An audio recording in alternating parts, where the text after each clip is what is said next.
Saudara Presiden Prabowo Subianto berencana mengevakuasi 1.000 warga Gaza ke Indonesia. Misi ini pun menuai berbagai respon. Pasalnya, siapkah pemerintah Indonesia menampung warga Gaza yang terluka? Apa saja yang harus diperhatikan? Kita akan bahas bersama dengan sejumlah narasumber yang sudah hadir ke studio. Sudah ada praktisi dan juga pengajar hubungan internasional, sekaligus pendiri Lembaga Penelitian dan Pelatihan Independen Sembarji Polisis. Sudah ada Mbak Dina Prapto Raharja. Selamat pagi, Mbak Dina. Selamat pagi. Ya, kemudian juga melalui sambungan daring sudah ada anggota Komisi 1 DPR RI dari fraksi PKS, sudah ada Pak Sukamta. Selamat pagi, Assalamualaikum Pak Sukamta. Selamat pagi, Waalaikumsalam warahmatullahi wabarakatuh. Iya, kami sebenarnya sudah berusaha sedari malam hingga pagi hari ini untuk menghubungi pihak dari pemerintah. Dalam hal ini adalah Kementerian Luar Negeri melalui juga juru bicaranya, termasuk juga juru bicara kepresidenan, tapi kemudian belum mendapatkan respon ataupun tanggapan. Tapi tidak apa, kita dialog dulu di pagi hari ini bersama dengan Mbak Dina dan juga Pak Sukamta. Ini saya ke Mbak Dina dulu. Mbak Dina, ini kan pernyataan yang ya kita lihat Pak Prabowo mengedepankan mungkin karena kemanusiaan. Tapi kemudian yang jadi pertanyaan, apakah mungkin ini terrealisasi? Oke, dimensi kemanusiaan memang satu faktor yang penting untuk jadi perhatian, bukan hanya Indonesia tapi dunia. Karena itu yang memang missing ya dalam perhatian dunia saat ini. Tapi kita perlu lihat bahwa di Timur Tengah sendiri proses negosiasi itu benar-benar belum menuju konvergensi, belum mengerucut ke satu hal yang akhirnya bisa ada titik temu. Masih deadlock? Masih deadlock. Jadi negara-negara yang dikunjungi oleh Presiden Prabowo kali ini ke Timur Tengah itu sebenarnya negara-negara yang posisinya bukan di satu meja ya dalam soal penyelesaian masalah Israel-Palestina ini. Jadi justru kita harus paham bahwa dengan membawa gitu ya, membawa orang-orang Palestina keluar dari Palestina, itu kita bisa mendukung satu pihak dan membuat situasi semakin rumit, bukannya menuju ke satu titik penyelesaian. Mendukung satu pihak ini dalam hal ini adalah mendukung Israel dan Amerika Serikat yang kemudian kita tahu Israel dan Amerika Serikat yang karena memang, kita sedari awal memang menginginkan rencana ini. Yang menginginkan untuk displacing people kan, untuk mengeluarkan orang-orang dari Gaza. Jadi saat ini dari pihak Amerika Serikat beserta para sekutunya seperti Uni Emirat Arab, kemudian Qatar, mereka Saudi Arabia, mereka juga inginnya yang penting segera ada rekonstruksi di Gaza dan mereka akan terlibat, sudah lengkap dengan rencananya dan segala macam untuk rekonstruksi dan proyek-proyek apa saja yang harus mereka jalankan. Di pihak yang lain ada Turki misalnya, Turki juga ingin terlibat, tapi mereka tidak satu pandangan tentang caranya karena Turki juga punya proyek sendiri nih untuk bukan hanya Suriah tapi juga berhadapan dengan Israel yang merupakan musuh juga di kawasan tersebut. Kemudian Israel masih melihat dua pihak nih, ada Iran yang saat ini mendanai Hamas kan, tapi jangan lupa Qatar juga mendanai Hamas dan Qatar itu kaki tangannya Amerika Serikat juga. Jadi kalau dilihat dari situasinya, Israel ini kan kuncinya satu, dia nggak mau mengakui Palestina, hanya ada satu negara saja. Sementara di sisi yang lain, kita lihat Palestina juga inginnya tidak ada Israel. Jadi dengan kita secara nggak langsung, kita bawa aja deh orang-orang ini ke Indonesia, kita berada di posisi kita mau buat satu negara itu diberesin aja deh dulu. Padahal Gaza itu kalau kita lihat secara fisik ya, kenapa dia jadi satu perhatian dunia? Karena Gaza itu tempat yang full diisi oleh orang-orang Palestina, berbeda dengan tepi barat. Oke.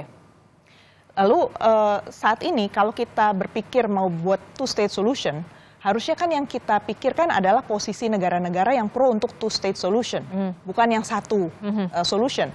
Dan posisi negara-negara itu sekarang sedang dilemahkan juga oleh Amerika Serikat. Gitu. Jadi kalau kita masuk di momen seperti ini hanya berpikirnya soal kemanusiaan, itu kita miss di gambar besarnya. Belum lagi kalau kita bicara soal teknisnya ya, teknis untuk membawa orang dari Palestina sampai ke sini itu ya. Oke, kalau sebelum kita membahas teknis, itu artinya ya kita apresiasi juga apa yang dilakukan atau diungkapkan oleh Pak Prabowo demi kemanusiaan. Kemudian warga Gaza yang terluka, begitu ya. Dan juga tadi saya sempat mendengar juga syaratnya harus disetujui oleh semua pihak. Kita tahu Indonesia ini berada dalam ini kemerdekaan Palestina. Kita sangat mengakui kemerdekaan Palestina. Ketika nanti ini benar-benar direalisasikan, justru malah kontradiktif atau bagaimana? Karena Palestina sendiri kan sebenarnya punya otoritas Palestina. Yang ternyata dari waktu ke waktu selama bertahun-tahun belakangan ini justru dilihat semakin melemah dan terlalu bergantung sama Amerika Serikat. Hamas makanya muncul kemudian menguat sebagai satu kekuatan dan akhirnya melakukan resistensi macam-macam.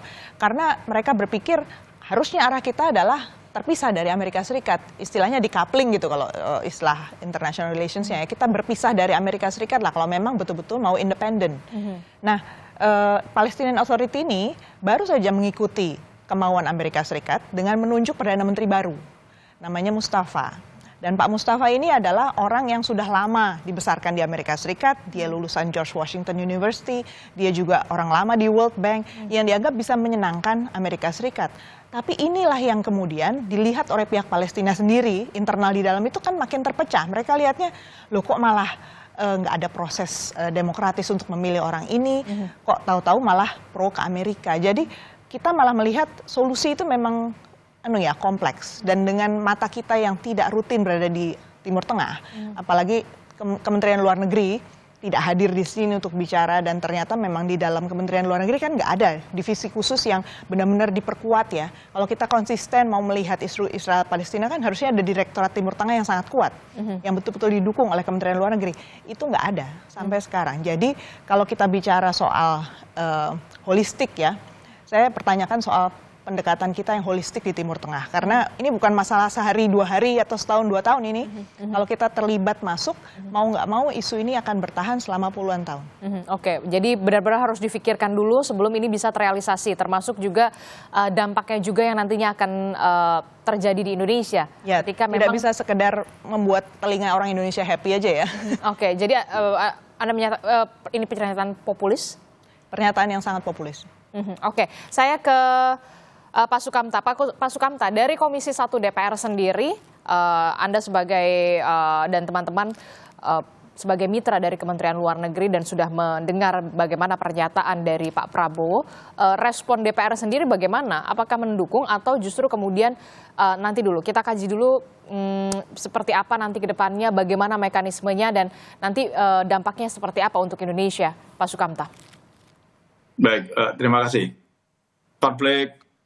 Bukan hanya konflik ini, proses genosida yang terjadi di Gaza oleh Israel ini sudah berjalan 1,5 tahun lebih ya.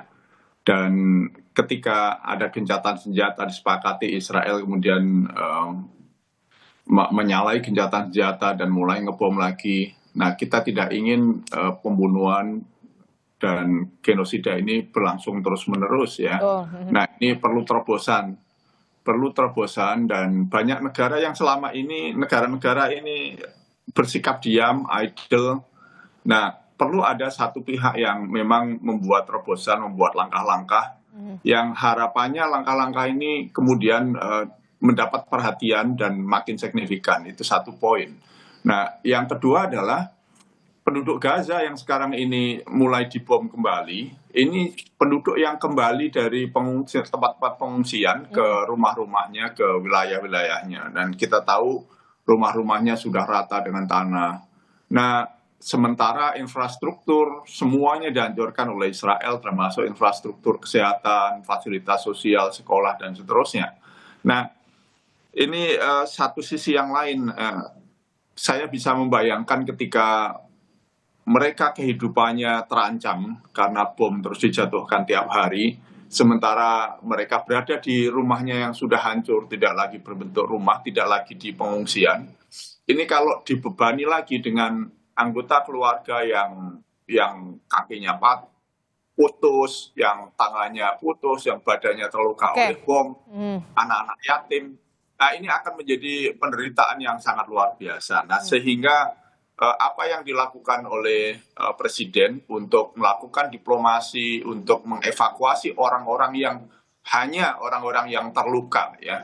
Beda dengan proposalnya Presiden Trump yang ingin mengosongkan jalur Gaza dari penduduk Palestina. Ini hanya untuk orang-orang yang terluka, orang-orang yatim piatu yang butuh perawatan dan seterusnya, dan nantinya akan dikembalikan ke sana. Bedanya, saya yakin bedanya Indonesia dengan Amerika adalah ini janjinya janji betulan. Peristiwa Nakba dulu dijanjikan penduduknya diungsikan, nanti Betul. boleh kembali, ternyata nggak boleh kembali. Pasti berbeda dengan janjinya Indonesia. Indonesia punya keinginan untuk membantu kemerdekaan bangsa Palestina. Kita juga punya pengalaman membantu pengungsi Vietnam dulu ketika mereka sedang perang. Kita tampung di Pulau Galang, terus kemudian begitu Vietnam damai dikembalikan. Kita masih punya PR menampung warga Rohingya yang sampai hari ini belum selesai konfliknya. Nah, jadi kita punya track record sebetulnya soal ini. Jadi, Tapi kan ini di Indonesia saja begitu ya, ketika Rohingya ini ada di Aceh dan juga beberapa wilayah di Indonesia saja ini aja belum selesai. Bagaimana kemudian kemudian negara harus hadir juga untuk bisa memikirkan soal ini begitu nanti untuk dampaknya ke depannya. Indonesia cukup besar. Kalau kita mau menjadi pemimpin, saya kira kita memang harus mengambil inisiatif. Kalau kita nggak mau jadi pemimpin, kita menarik diri semuanya, ya sudah, kita akan berada di dalam cangkang kita sendiri. Dan apa yang dilakukan oleh Pak Prabowo, saya kira ini inisiatif bagus. Indonesia punya rumah sakit, Kemhan punya rumah sakit besar yang barusan diresmikan beberapa waktu yang lalu oleh Presiden. Kapasitasnya besar, dokternya mumpuni, ini secara teknis memungkinkan sekali. Jadi, apa yang dilakukan Pak Presiden ini menurut saya tidak perlu dikhawatirkan, dan sebetulnya proses evakuasi ini akan sangat rumit, akan sangat sulit karena Israel terus ngebomi. Tapi dengan Indonesia dengan dada tegak eksis masuk ke sana, itu akan memberikan sinyal kepada Israel bahwa we are here, kami ada di sini loh, kalian jangan nekat ngebom terus gitu.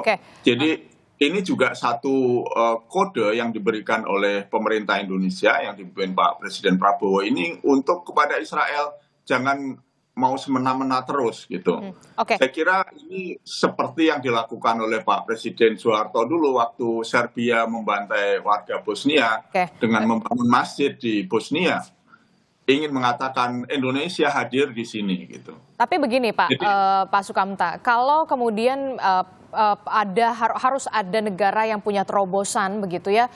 Oke, katakanlah Indonesia berupaya untuk melakukan terobosan ini, salah satunya adalah dengan mengevakuasi, lagi saya underline, warga yang terluka. Jadi tidak perlu dikhawatirkan begitu kalau menurut Anda dan juga teman-teman dari Komisi 1 DPR RI.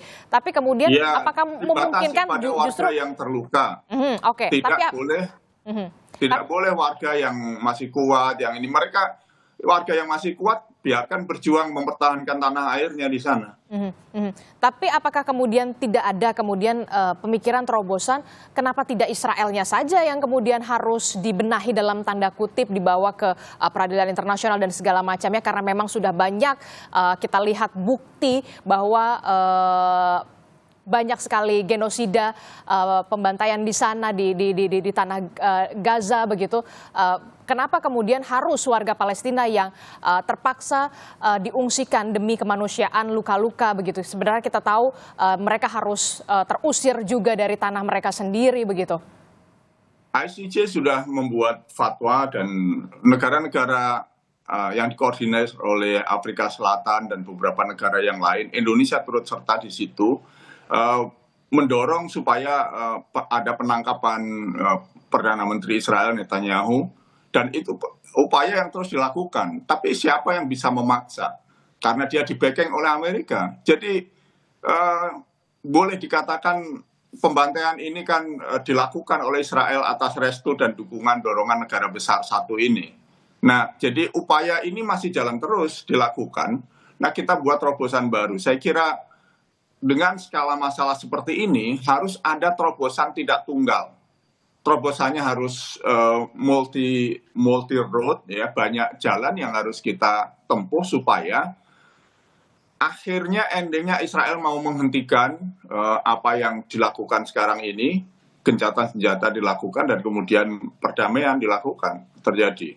Jadi Saya kira ini langkah kreatif yang harus kita kasih ruang, walaupun memang benar kita harus betul-betul memelototi supaya nanti tidak merembet kepada situasi yang lebih buruk bagi eksistensi Palestina itu sendiri. Oke, bagaimana respon Anda, Mbak Dina? Saya mau menyoroti poin tentang pentingnya Indonesia menjadi pemimpin dan memberi terobosan.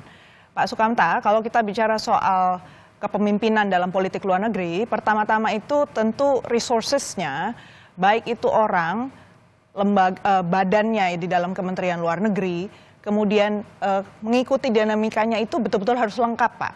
Karena kalau cuma separuh-separuh, itu artinya orang juga bisa membaca, Pak.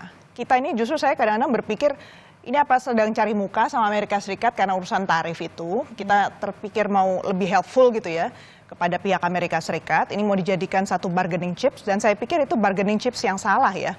Poin untuk negosiasi yang keliru dengan Amerika Serikat itu nggak direken, nggak akan dihitung oleh Amerika Serikat. Karena Amerika Serikat posisinya sekarang matanya itu adalah Israel sebagai sekutunya harus dibenahi pola pikirnya. Pola pikirnya Amerika Serikat saat ini Donald Trump juga sudah mulai menjaga jarak dengan Netanyahu. Kemarin baru saja malam itu Netanyahu kan diterima di White House dan nggak dapat apapun dari Donald Trump. Tarif juga nggak ditarik, walaupun sudah dibilang ini sekutunya Amerika Serikat, tapi dia tetap nggak menarik. Lalu dia mau berhadapan langsung dengan Iran yang merupakan musuhnya si Israel sendiri tanpa mengajak Israel. Nah, jadi kalau kita bicara soal strategi, Pak, pemimpin itu pasti punya strategi.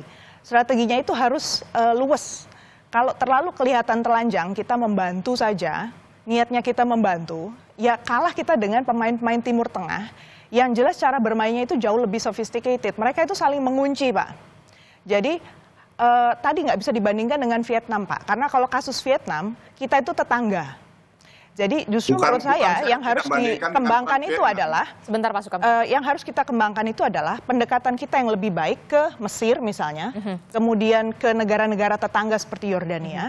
Bagaimana caranya rumah sakit Indonesia misalnya bisa ada di sana, dokter Indonesia beroperasi di sana untuk membantu yang sakit di sana. Jadi kalau memang niatnya membantu dari segi kemanusiaan saja, nggak perlu dibawa jauh ke Indonesia. Karena kalau dibawa jauh ke Indonesia, statusnya berubah menjadi displacement. Dan itu jelas masuk agendanya ke Amerika Serikat. Walaupun kita bilang apapun, Pak, ini masalah persepsi politik. Dan persepsi politiknya bukan milik orang Indonesia lagi, ini sudah milik orang Timur Tengah kalau dalam isu ini. Jadi sungguh-sungguh kita harus sensitif, Pak, dari isu politik ini. Nggak bisa kita anggap sepele, yang penting niat kita baik. Itu bukan seperti itu caranya kita bertindak di Timur Tengah. Oke, jadi seharusnya seperti apa yang harus dilakukan oleh pemerintah Indonesia ketika memang punya niat baik, ketika memang warga-warga yang terluka ini... Boleh saya nerangkan sebentar? Oke, silahkan Pak Sukamta. Iya, pertama soal struktur di Kemlu. Yang kita tahu di Kemlu itu sekarang ada Wamenlu yang khusus mengurusi soal Palestina. Oke. Ada presiden menunjuk wakil Menlu dan wakil Menlu itu pasti punya organisasi di bawahnya yang sudah berjalan. Tugasnya khusus untuk memperkuat dorongan melalui diplomasi maupun jalur yang lain untuk mendorong kemerdekaan Palestina. Jadi itu satu gesture yang sangat bagus dari presiden dan saya kira itu asumsi saja, juga Pak. bukan hanya gesture tapi juga ada perubahan struktural di Kemlu. Itu yang perlu saya kira Mbak Dina mestinya sudah paham itu. Sangat paham, Yang Pak. kedua, ini juga bukan bargaining chip soal tarif. Saya kira terlalu naif lah kalau Palestina jadikan bargaining chip soal tarif. Tarif ada jalannya sendiri dan senang saya kalau Netanyahu keluar tangan kosong dari Washington. Mudah-mudahan Netanyahu segera terguling dan diadili di pengadilan internasional. Nah, soal bagaimana kita berperan, saya kira kita perlu memberi waktu. Indonesia sudah membangun rumah sakit di sana dan dihancurkan oleh Israel. Presiden waktu jadi Kemhan itu mengirim satu tim kesehatan yang sampai hari ini masih bertahan di sana.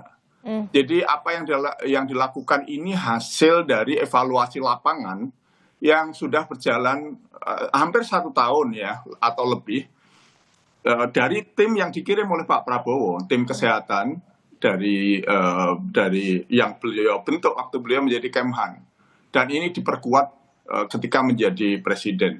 Jadi langkah ini bukan langkah tiba-tiba, bukan langkah cari muka, juga bukan langkah sekedar lip service untuk menyenangkan satu dua pihak. Jadi mudah-mudahan kita berharap adalah nurani Pak Prabowo sebagai presiden. Saya percaya beliau tidak menjadikan persoalan Palestina ini sebagai komoditas politik. Jadi beliau pengen menyelesaikan. Kalau kita mendengar paparan beliau, omongan beliau soal Palestina, beliau betul-betul punya keberpihakan soal ini. Bahwa ada juga kekhawatiran, itu sangat dipahami. Makanya mari kita kritisi bareng-bareng.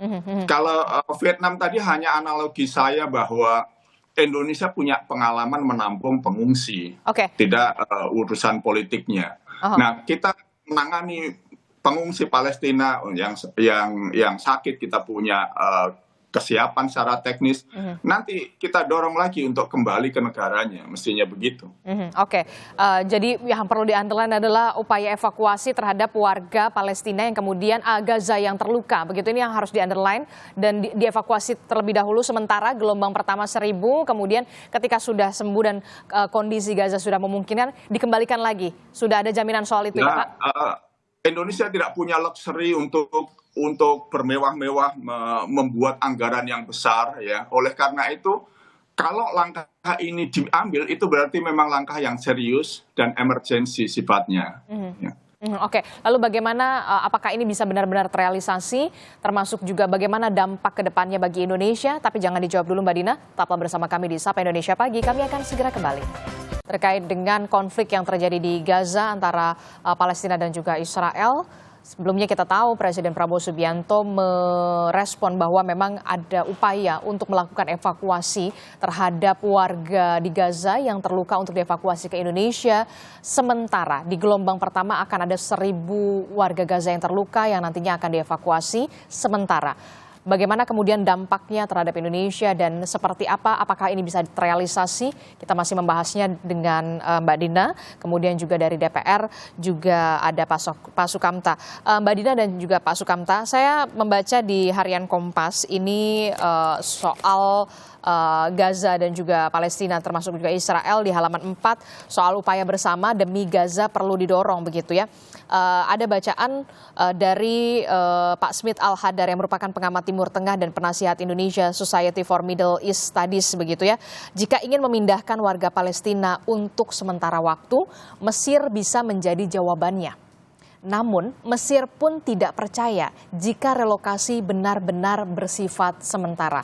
Inilah yang kemudian menjadi pertanyaan kita bersama begitu ya. Apakah benar ini akan dilakukan sementara ataukah kemudian jangan sampai ada kekhawatiran apakah ini upaya untuk kemudian mengosongkan Gaza begitu ya dengan warganya yang harus dipindahkan begitu ya. Tapi kita juga harus apresiasi betul apa yang dilakukan atau langkah yang dilakukan oleh Presiden Prabowo Subianto atas nama kemanusiaan untuk menghandle dalam tanda kutip warga-warga Gaza yang terluka begitu ya.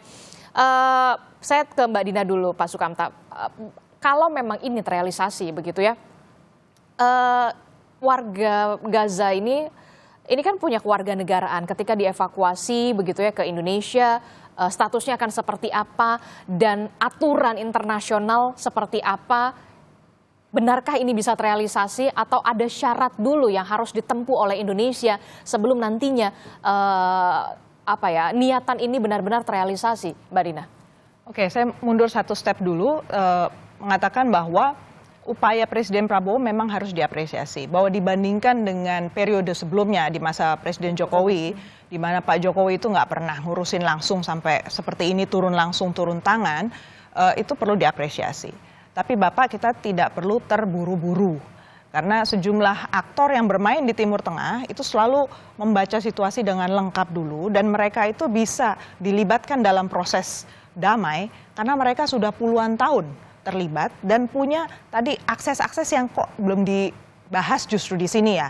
Tadi soal aliran dana untuk Hamas, aliran dana untuk Fatah. Karena pada akhirnya kita kan ingin Palestina kuat. Betul. Dan Palestina itu lagi terpecah nih antara Fatah dengan Hamas dan kelompok-kelompok lain. Jadi bukankah sangat baik karena kita sudah sangat dekat dengan Palestina dibandingkan kita dengan Israel, itu dulu yang kita rapikan, kita bereskan karena Palestina lagi rentan ini. Berhadapan dengan pressure dari Amerika Serikat yang sudah mencabut UNRWA, sudah mencabut kantor di New York untuk Palestinian Authority, udah bikin segala macam hal, bikin dia bingung lah si Palestinian Authority. Harusnya kan kita di sana untuk mereka. Dan kalau soal teknisnya, memang kalau kita bawa orang keluar dari negaranya, itu statusnya udah displacement ya, udah melepaskan dia dari tempat di mana harusnya dia berada. Dan itu statusnya sudah refugees. Jadi nggak bisa sekedar bukan turis gitu loh, untuk turis medical gitu ya, berangkat ke Indonesia lalu sudah beres pulang lagi. Nggak seperti itu statusnya. Karena ini orang-orang yang dipersekusi di negaranya, bahkan tidak punya housing, tidak punya rumah, tidak punya pendidikan, tidak punya pekerjaan di daerahnya masing-masing. Jadi konsultasinya pertama-tama tentu harus dengan UNHCR ya. UNHCR, Lembaga untuk Penanganan Pengungsi. Dan untuk menetapkan seseorang itu statusnya pengungsi, itu harus ada proses seleksi juga oleh si UNHCR itu. Dan dari pihak Indonesia juga akan dilihat apa saja yang akan disediakan selama orang itu berada di Indonesia. Kita tidak bisa membayangkan yang di bawah hanya yang sakit. Karena kalau yang sakit itu udah sangat parah gitu ya, pasti keluarganya ada yang ikut dong. Siapa yang mau bertanggung jawab nanti pada saat perawatan, pengobatan. Lalu orang-orang itu akan ditaruh di mana? Dan kalau dilihat dari ketentuan PBB, satu-satunya treaty yang mengatur soal refugee, perjanjian internasional mengatur refugee itu 1951 plus protokol 1967. Dan di situ jelaskan hak apa saja yang harus diberikan oleh negara yang menampung si refugee sesementara apapun itu harus disediakan. Mulai dari rumah, makan, pekerjaan, pendidikan, dokumen untuk mereka travel, dan mereka harus travel bebas di dalam negara tersebut. Harus dijamin haknya untuk travel di situ, termasuk hak agama, hak sosial, pelayanan sosial. Jadi dia nggak bisa diperlakukan hanya sebagai orang sakit, hanya di rumah sakit lalu dipulangkan. Itu harus kita antisipasi kan, hal seperti itu. Makanya kita harus komunikasi betul dengan pihak UNHCR, plus juga harus memikirkan antisipasinya. Begitu kita masuk ke sistem seperti itu, ada presiden seperti itu, dan kita apalagi ternyata kalau UNHCR bilang, oh ini harus masuk ke konvensi 1951 nih, berarti menandatangani. Berarti Indonesia sampai sekarang tidak kita masuk nggak ratifikasi. Jadi kita nggak punya tanggung jawab. Yang penting kalau ada orang datang kemari sebagai pengungsi, kita tidak melempar mereka kembali karena status mereka persekusi kan, dipersekusi. Jadi nggak boleh di refoulement namanya, dikembalikan kembali. Nah, kalau kita udah nerima 1951 kita ratifikasi, artinya segala pengungsi dari segala dunia, kita nggak boleh diskriminasi kan? Nggak boleh milih-milih? Nggak boleh pilih-pilih. Oh yang ini jangan deh, yang ini ya yang kita boleh. cuma mau Palestina aja nih kasusnya, itu kasus khusus ya nggak bisa. Jadi implikasinya sekali lagi itu tentu harus dihitung ya. Dan kalau kita mau menjadi leader di bidang kemanusiaan, saya setuju, tinggal jabarkan juga nih, konsekuensi ini sudah dihitung, sudah dilihat. Di Kementerian Luar Negeri itu secara struktural belum ada Pak, itu asumsi saja bahwa Wakil Menteri Luar Negeri itu langsung terhubung dengan direktorat. Bisa dicek ya, sudah belasan tahun kita mendampingi dan berusaha memperkuat Kementerian Luar Negeri ya. Jadi belum ada itu keterhubungan itu. Dan kalau dilihat Direktorat Timur Tengah di Kementerian Luar Negeri, fungsinya itu lebih membantu memperkuat hubungan bilateral. Jadi belum ada yang memegang khusus kasus Israel-Palestina ini untuk penanganan misalnya kemanusiaan. Belum konflik ada. Gaza dan Palestina. Atau konflik Gaza-Palestina belum ada. Jadi kadang-kadang saya diperbantukan mereka membahas soal isu itu. Tapi tidak ada deployment orang yang memang ahli di bidang itu, kemudian berkumpul di situ secara rutin mengikuti isu itu dan membangun kekuatan Indonesia di situ sampai punya strategi. Sekali lagi, kita perlu strategi kalau di Timur Tengah. Betul-betul harus kuat karena kita berhadapan dengan major powers dan negara-negara yang memang relasi kawasannya itu kompleks betul. Oke, kalau dari aturan-aturannya internasional tadi sudah dijabarkan oleh Mbak Dina, menurut Anda Pak Sukamta, sanggupkah kemudian Indonesia sudah melihat aturan-aturan internasional, apalagi kita tidak termasuk ke dalam perjanjian itu ratifikasi tadi, ratifikasi 1951 itu tadi, Pak Sukamta? Ya, oke. Indonesia ini punya pengalaman cukup panjang soal pengungsi Palestina. Bukan hanya pengungsi, Indonesia juga begitu konflik meletus, Pak Prabowo itu sejak jadi Menhan kemarin itu mengundang beberapa pemuda Palestina, diberi ruang, berikan beasiswa untuk studi di Kemhan, di Universitas Pertahanan di Unhan. Dan itu jumlahnya cukup signifikan. Sampai hari ini masih pada belajar dengan janji nanti setelah selesai mereka kuliah, mereka kembali ke Gaza membangun negaranya. Jadi ini bukan pengalaman yang pertama sebetulnya Indonesia menampung warga-warga Palestina sesuai dengan situasi kondisinya. Kebetulan saja ini sekarang yang diprioritaskan adalah orang yang sakit. Kemarin yang ditampung itu para pemuda yang disekolahkan di sini. Mereka juga bebas kemana-mana, tidak mendapatkan belenggu di sini. Jadi walaupun tidak ratifikasi, tetapi tetap saja itu bisa dilakukan. Jadi saya percaya sebetulnya langkah-langkah kita itu langkah-langkah yang sudah diperhitungkan dan sangat memungkinkan itu secara teknis dilakukan. Bahwa kita harus dorong terus supaya Kemlu ada perubahan infrastrukturnya, suprastrukturnya, bahwa pemerintah perlu lebih hati-hati jangan masuk ke dalam jebakan Israel dan Amerika. Itu iya, tapi beri juga kesempatan mereka untuk mengambil langkah-langkah, dan saya yakin diplomasi presiden ke beberapa negara, ke Mesir, ke Turki, ke UAE, mungkin juga ke Qatar. Ini bagian dari menyiapkan jalur-jalur diplomasi dengan model minilateral seperti ini. Apa yang atau negara yang dituju oleh Pak Presiden ini negara yang betul-betul sebetulnya sangat terkait dengan Israel Palestina ini, keempat negara ini. Kan Presiden juga tidak mengunjungi negara-negara besar yang lain yang lebih secara geografis maupun ukuran itu lebih dekat dengan Palestina.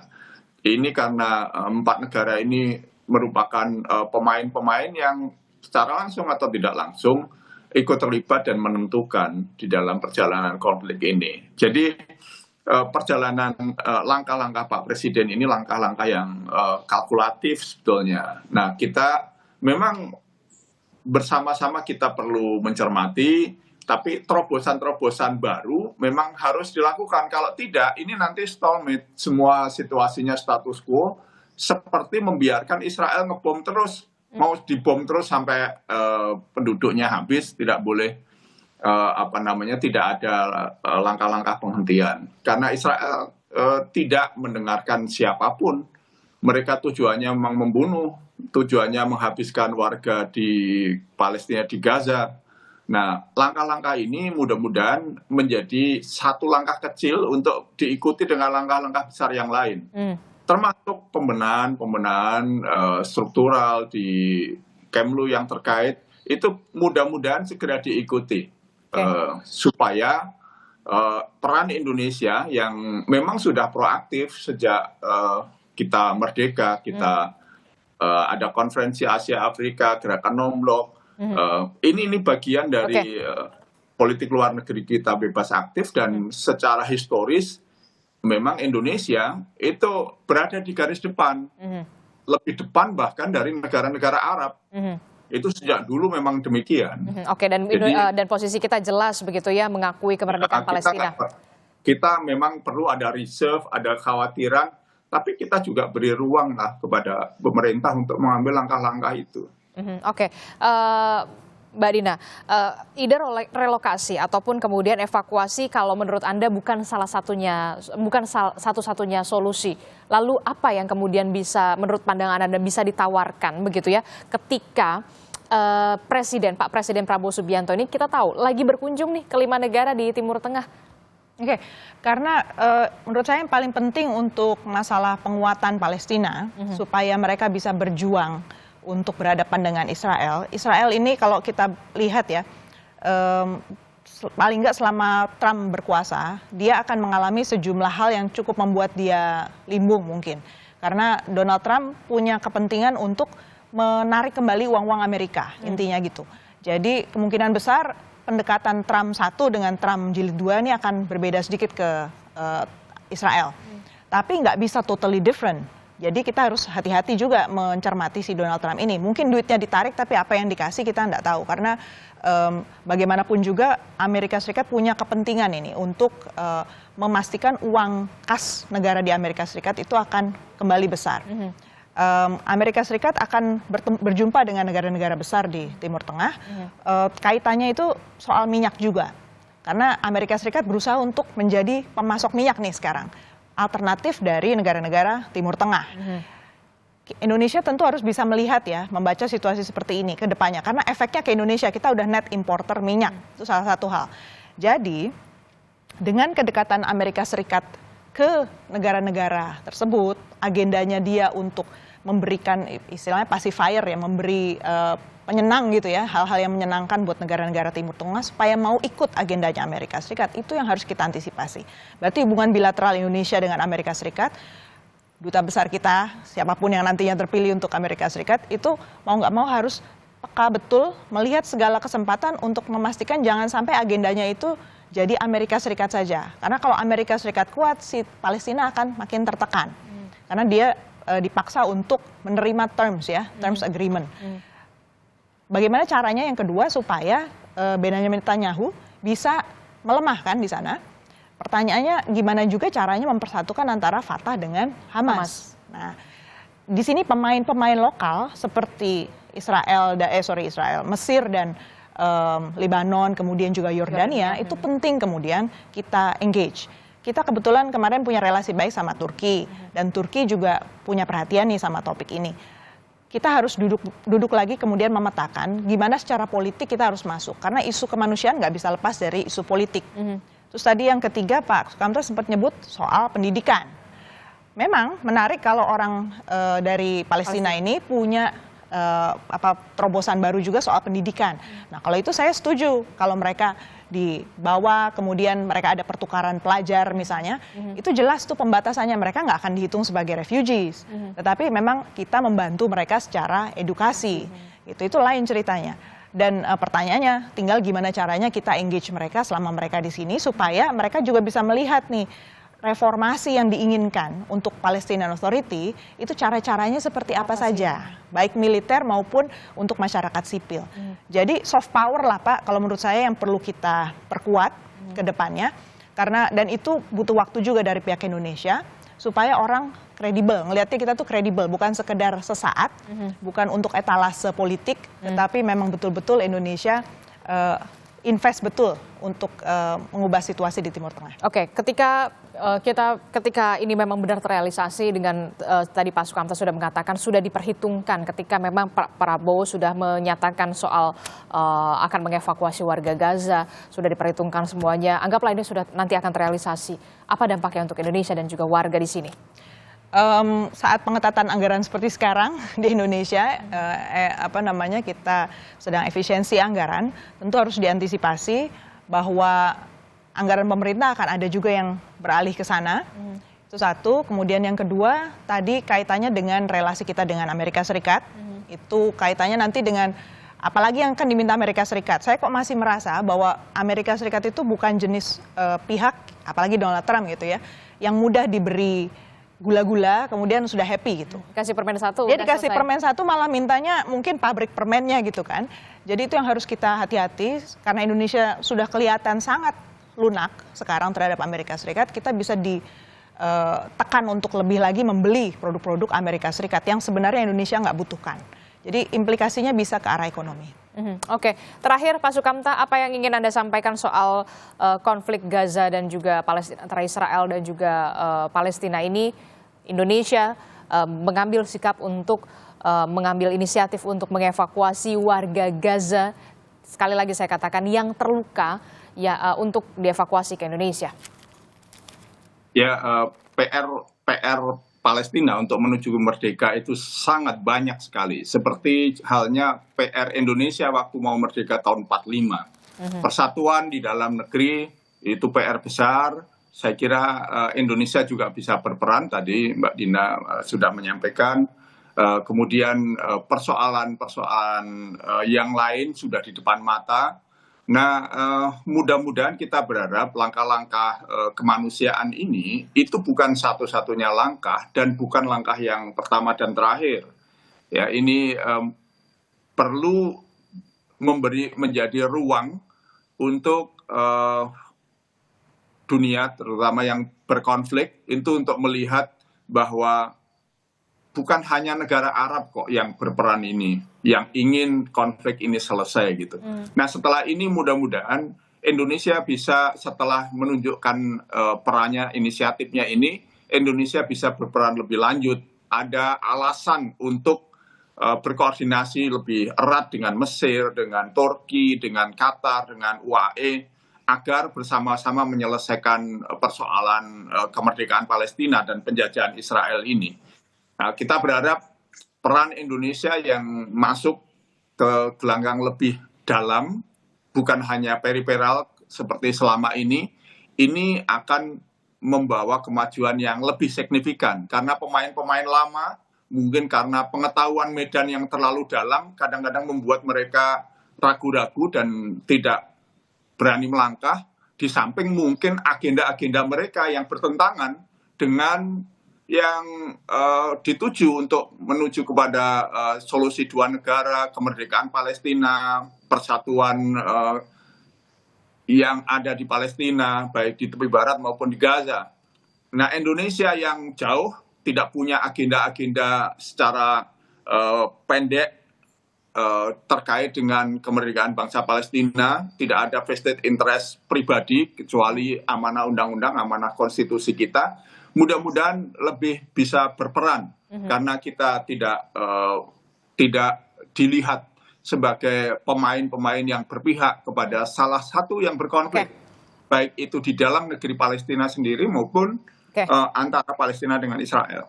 Oke, baik, kita akan tunggu bagaimana nanti hasil lawatan atau kunjungan kenegaraan dari Pak Presiden Prabowo Subianto ke 5 negara di Middle East, begitu ya, di Timur Tengah.